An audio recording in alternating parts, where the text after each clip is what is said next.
হাৰমতি খেলপথাৰত আদিবাসী ছাত্ৰ সন্থাৰ কেন্দ্ৰীয় সমিতিৰ উদ্যোগত লখিমপুৰ জিলা সমিতি, হাৰমতি আঞ্চলিক সমিতি আৰু লখিমপুৰবাসী ৰাইজৰ সহযোগিতাত ৰাষ্ট্ৰীয় বীৰ বিৰছা মুণ্ডাৰ ১৪৯ জন্ম জয়ন্তী উদযাপন। ১৪ আৰু ১৫ নৱেম্বৰত দুদিনীয়া বৰ্ণাঢ্য কাৰ্যসূচীৰে হাৰমতি উচ্চতৰ মাধ্যমিক বিদ্যালয় খেলপথাৰত সদৌ অসম আদিবাসী ছাত্ৰ সন্থাৰ উদ্যোগত লখিমপুৰ জিলা সমিতি আৰু হাৰমতি আঞ্চলিক সমিতি তথা লখিমপুৰবাসী ৰাইজৰ সহযোগত ৰাষ্ট্ৰীয় বীৰ বিৰছা মুণ্ডাৰ ১৪৯ সংখ্যক জন্ম জয়ন্তী ভাগ উদযাপন কৰা হয়। কেন্দ্ৰীয় সমিতিৰ সভাপতি প্ৰদীপ নাগ, সাধাৰণ সম্পাদক নৱাজ ৱাল্লা উপস্থিত থাকে অনুষ্ঠান ভাগত। देश के शासक विशेष व्यक्तित्व सम्पन्न व्यक्तित्व আসতে তার একটা আরম্ভণি যার কারণে সহস্র বিদ্রোহ সহস্রের পরিণত এটা শক্তির বিরুদ্ধে সহস্র সেই বিদ্রোহ যথেষ্ট সফলো হৈছিল, নজিত বিফল হৈছিল আৰু সেই সময়ত তেখেতসকলে আন্দোলনৰ ফলশ্ৰুতি পৰৱৰ্তী সময়ত ব্ৰিটিছ 1908 চনত CNT পাছ কৰিবলৈ বাধ্য হৈছিল। সুটনাগপুৰ যিটো টেনেচ পালমনি যাক কোৱা হৈছে, সেই অঞ্চলত থকা আদিবাসীসকলৰ জংগল আৰু পানীৰ ওপৰত যিটো অধিকাৰ আছিল আৰু যাৰ ফল আজিৰ এই স্বাধীনতাৰ পাছতো তাৰ জনজাতীয় লোকে CNT এক্টৰ যিটো ৰিজাল্ট আছিল, তাৰ যিটো পজিটিভ ৰিফ্লেকশ্যন আছিলে, তাৰ মানুহখিনি পাই আছে। আজিৰ এই বিশেষ উল্লেখ কৰিম যে অসম প্ৰান্তত বিৰছা মুণ্ডাৰ নাতি পৰিণাতিসকলে আজি চাহ বাগিচাত কাম কৰিছে। অসমৰ চাহ বাগিচাৰ বাহিৰত থকা গাঁওবিলাকত পৰিণাতিবিলাক আছে।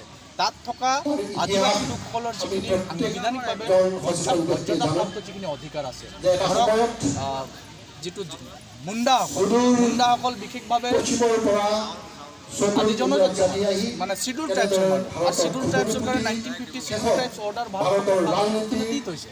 একেমতে ভাৰতবৰ্ষই সংবিধান প্ৰণয়ন কৰা সময়ত যিসকল আৰু অন্যান্য তেওঁলোকক শিডিউল কাষ্টত নামাঙ্কিত কৰিছে, লিষ্টেড কৰিছে।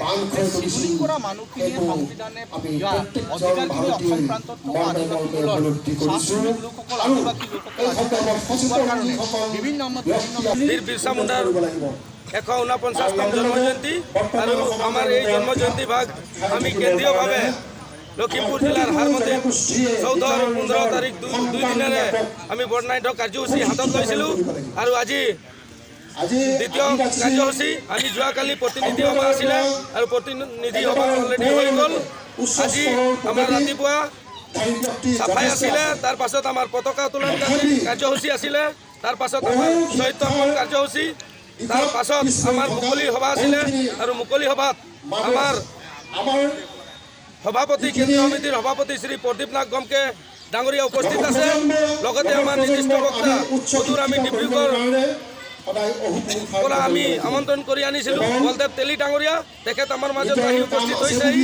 আৰু আমি অৰুণাচল প্ৰদেশৰ মুখ থানাৰ OC চাইল্ড কেছত তেওঁ আমাক যথেষ্ট সহায় কৰে, তেওঁ আমাৰ মাজত আহি উপস্থিত হৈছে।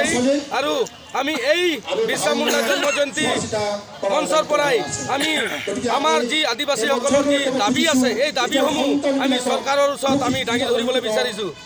আজি অতদিনে চৰকাৰে আমাক এই জনজাতিকৰণৰ যি আমাৰ দাবী আছে, এই দাবীসমূহক তেওঁলোকে হেতালি খেলা দি খেলি আছে।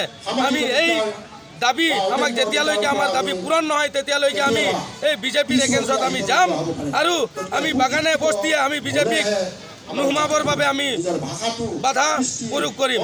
কিয়নো আমাক তেখেতসকলে যেতিয়া চৰকাৰ গঠন হৈছিলে, চৰকাৰ গঠনৰ সময়তে তেখেতলোকে আমাক মানে আশ্বাস দিছিলে যে আমি যেতিয়া গদিত আহিম তেতিয়া আপোনালোকৰ আদিবাসীসকলৰ যি জনজাতিকৰণৰ দাবী আছে, এই জনজাতিকৰণৰ দাবী আমি পূৰণ কৰিম। কিন্তু আজি আপোনালোকে নিজে দেখিছে অতদিন পাৰ হৈ গ'ল, তাৰ পাছতো কিন্তু তেওঁলোকে আমাক এই জনজাতিকৰণৰ কথা মানে আগবঢ়া নাই। আৰু আমি এটা কথা এই মিডিয়াৰ যোগেদি স্পষ্ট কৰিব বিচাৰিছোঁ, যেতিয়া আমাৰ তিনিচুকীয়া বৰডুমচাত আমাৰ আদিবাসী মহাসভা আছিলে, তেতিয়া মুখ্যমন্ত্ৰী হিমন্ত বিশ্ব শৰ্মা ডাঙৰীয়া নিজেই গৈছিলে আৰু তেখেত কৈছিলে আদিবাসীসকলৰ জনজাতিকৰণৰ কাম 90% হৈ গ'ল আৰু 10% কাম আছে। এই 10% কাম আপোনালোকৰ এই কেইদিনৰ ভিতৰতে হৈ যাব। কিন্তু আজি প্ৰায় আমি 6টা বছৰ পাৰ হৈ যোৱা দেখিছোঁ, কিন্তু এই 10% কাম আৰু সম্পূৰ্ণ নহ'ল। গতিকে আজি এই মঞ্চৰ পৰাই আমি ধিক্কাৰ জনাইছোঁ অসম চৰকাৰ তথা ভাৰত চৰকাৰক। আদিবাসীসকলক লৈ আপোনালোকে হেতালি নেখেলিব। আমি এতিয়া বহি থকা আমি সময় নাই, আমি ফিল্ডত নামিম। দৰকাৰ হ'লে আমাৰ ৰাজনৈতিক দল আমি গঠন কৰিম আৰু আপোনালোকৰ লগত আমি যুদ্ধ কৰিম। গতিকে আমাৰ যিখিনি দাবী আছে এই দাবীখিনি আপোনালোকে পূৰণ কৰিবই লাগিব। 1 নম্বৰ দাবী আছে জনজাতিকৰণৰ মৰ্যাদা দিব লাগিব। 2 নম্বৰত আছে চাৰ শ্ৰমিকৰ মজুৰি বৃদ্ধি কৰিব লাগিব।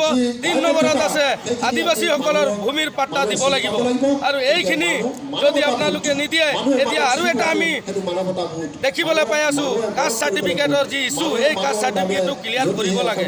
গতিকে আমি এই বিৰছা মুণ্ডা জন্ম জয়ন্তীৰ মঞ্চৰ পৰাই আমি ভাৰত চৰকাৰ তথা অসম চৰকাৰক আমি সকীয়াই দিবলৈ বিচাৰিছোঁ আমাৰ যিখিনি দাবী আছে এই দাবীখিনি অতি সোনকালে পূৰণ কৰে যেন।